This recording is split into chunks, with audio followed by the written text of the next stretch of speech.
No कहने के लिए एक सिंपल सा 2 लेटर वाला वर्ड होगा, बट एक्चुअली में ये एक बहुत ही पावरफुल कंप्लीट सेंटेंस है जिसपे कई बार आपकी लाइफ की बाउंड्रीज डिपेंड करती है।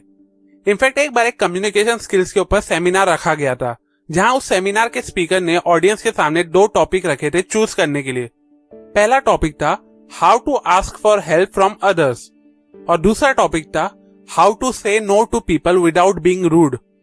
वेल सरप्राइजिंगली 70% ऑडियंस ने सेकंड वाला टॉपिक चूज किया था। वेल इट क्लियरली शोज कि किसी को भी ना बोलना कई लोगों की लाइफ में बहुत ही ज्यादा इंपॉर्टेंट रोल प्ले करता है। बेसिकली जब आप किसी को कोई फेवर या काम के लिए यस बोलते हो तो आप अपना टाइम, अपनी एनर्जी और अपने रिसोर्सेज किसी और के लिए यूटिलाइज करने लगते हो। अब इससे सामने वाले का काम तो आसान हो जाता है, लेकिन इस यस की वजह से आपको फिर बहुत ज्यादा प्रॉब्लम फेस करना पड़ता है और इसी यस की वजह से कई बार आपका फोकस, आपके गोल और आपकी ओवरऑल लाइफ बहुत ही ज्यादा डिस्टर्ब हो जाती है। देखो सच तो ये है कि जैसे जैसे आप अपनी लाइफ में आगे बढ़ोगे, जितना ज्यादा आप खुद को ग्रो करके इवॉल्व करोगे, उतना ही लोगों को आपकी और आपके टाइम की जरूरत पड़ेगी।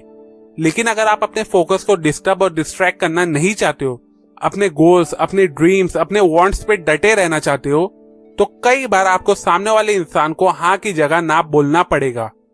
अब ज्यादातर लोगों के लिए नो बोलना एक बहुत ही बड़े टास्क जैसा होता है, क्योंकि इन केस अगर उन्होंने किसी को ना बोल दिया तो इसके बाद उन्हें बहुत से चैलेंजेस फेस करना पड़ता है। सबसे बड़ा चैलेंज ये होता है कि नो बोलते ही आपको बहुत से क्वेश्चन फेस करना पड़ता है। एक कॉमन क्वेश्चन जो सामने वाला इंसान फॉर श्योर नो सुनने के बाद पूछता है वो है क्यों। मतलब आपने नो क्यों बोला, क्यों आप उसकी हेल्प नहीं कर सकते हो, क्यों आप उसके लिए फेवर नहीं कर सकते हैं, एक्सेट्रा एक्सेट्रा। अब इस टाइप के क्वेश्चन सुनने के बाद आप खुद से फिर क्वेश्चन पूछने लगते हो कि क्या आप नो बोल के सेल्फिश तो नहीं बन रहे हो, या नो बोलना सच में आपके लिए जरूरी है या नहीं। और फिर इसी क्वेश्चन का आंसर देते हुए एंड स्पेशली अपने नो को डिफेंड करते हुए आप बहुत से एक्सप्लेनेशन देने लगते हो। अब कई बार सामने वाला आपके एक्सप्लेनेशन से सेटिस्फाई नहीं होता है, क्योंकि उसने आपसे स्पेशली नो आंसर एक्सपेक्ट नहीं किया होता है और इसी वजह से कई बार आपके रिलेशन बिगड़ने लगते हैं। अब उस रिलेशन को बचाने की चक्कर में आप इमोशनली वीक हो जाते हो, जिसकी वजह से आप ना चाहते हुए भी अपना डिसीजन चेंज करके सामने वाले इंसान को हाँ बोल देते हो और वापस से खुद को और अपनी लाइफ को डिप्रेसिव साइकिल में धकेल देते हो। वेल अब जो बात मैं कहने जा रहा हूं उसे एकदम अच्छे से समझने की कोशिश करना। देखो सच तो ये है कि जैसा कि मैंने वीडियो के स्टार्ट में भी कहा कि नो बोलना खुद ही एक कंप्लीट और पावरफुल सेंटेंस है जिसे कोई भी एक्सप्लेनेशन की जरूरत नहीं है। देखो मैं ये नहीं कह रहा कि आप लोगों की हेल्प मत करो, ना ही सेल्फिश बन के लोगों के फेवर को रिजेक्ट करो। बेसिकली जो चीज यहाँ मैं समझाना चाह रहा हूँ वो ये है कि जब आप किसी को यस बोल रहे हो तो इस बात का भी ध्यान रखो कि आप खुद को नो मत बोलो। सिंपल वर्ड्स में कहूँ तो दूसरों की हेल्प करो, लेकिन अपनी लाइफ और अपनी हैप्पीनेस को अफेक्ट किए बिना। अगर आपको लगता है कि सामने वाले इंसान की हेल्प करने से या फेवर करने से आपकी लाइफ एंड स्पेशली आपके गोल्स और आपके फोकस डिस्टर्ब हो जाएगा, तो ऐसी सिचुएशन में सामने वाले इंसान को ना बोलना ही सबसे बेस्ट डिसीजन होता है। क्योंकि रियलिटी तो ये है कि ना बोलते वक्त किसी भी तरीके का नेगोशिएशन नहीं होता है, यह आपका डिसीजन होता है जिसे कोई भी इंटरफियर करके अपने बेनिफिट के लिए चेंज नहीं कर सकता है। अब अगर आप खुद के नो वाले डिसीजन पे सच्चे रहना चाहते हो और उस डिसीजन के लिए खुद को हर वक्त एंकरेज और मोटिवेट करना चाहते हो, तो आपको 3 स्टेप को फॉलो करना होगा। Step number 1, remind yourself it's not about you. Basically जो इंसान आपसे हेल्प या फेवर मांगता है वह एक्चुअली में अपनी एक रेस्पॉन्सिबिलिटी आपको देना चाह रहा है, जिससे आपका कोई लेना देना नहीं है। और शायद इसी वजह से आपके नो वाले डिसीजन सुनने पे वो आपसे क्वेश्चन करने लगता है, क्योंकि उसने ऑलरेडी आपसे कुछ और आंसर एक्सपेक्ट करके आया था। इसलिए क्वेश्चन सुनने के बाद या इमोशनली वीक होकर अपना डिसीजन चेंज नहीं करना, क्योंकि हर इंसान अपने डिसीजन के लिए रेस्पॉन्सिबल होता है और कोई भी डिसीजन की गारंटी नहीं होती है, क्योंकि इन दी एंड आप वही डिसीजन लेते हो जो आपकी लाइफ के लिए सही होता है। Step number 2, the first no is the hardest no.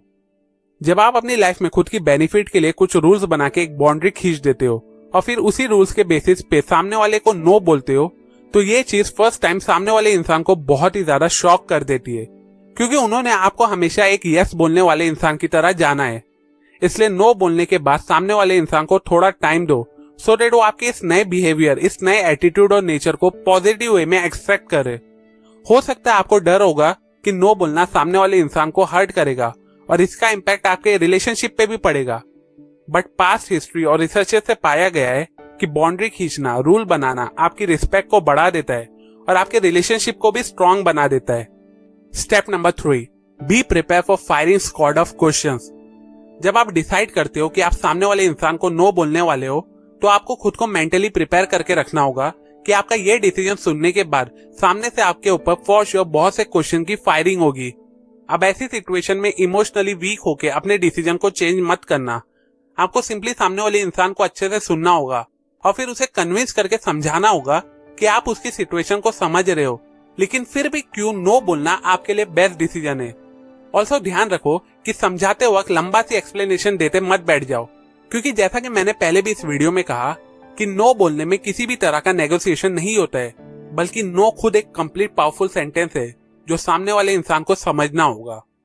So to conclude, आपके लाइफ गोल्स आपके लिए बहुत ही ज्यादा इंपॉर्टेंट और वर्थफुल है, जिसे पूरा करने के लिए आपको टाइम टू टाइम अलग अलग लोगों को नो बोलना पड़ेगा।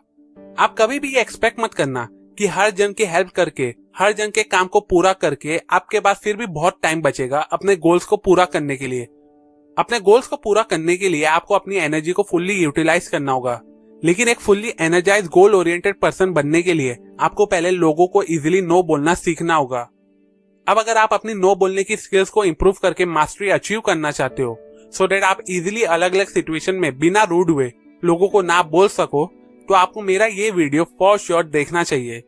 डिस्क्रिप्शन में दी गई लिंक पे जाके या ऊपर निकलते आई बटन पे क्लिक करके भी आप वो वीडियो देख सकते हो। अभी के लिए अगर आपको ये वीडियो यूजफुल लगी हो तो इस वीडियो को जरूर लाइक करें। फ्यूचर में आप और कौन सी बुक्स और टॉपिक्स पे वीडियोस देखना चाहते हो, ये कमेंट सेक्शन में जरूर बताएं। सपोर्ट करें मेरे काम और मेरे चैनल को इस वीडियो को अपने फैमिली और फ्रेंड्स के साथ शेयर करके। सब्सक्राइब करें और उस बेल आइकॉन पे भी क्लिक करें, सो दैट आप मेरे एक भी न्यू वीडियोस की नोटिफिकेशन को मिस ना करें। And finally, thanks for watching.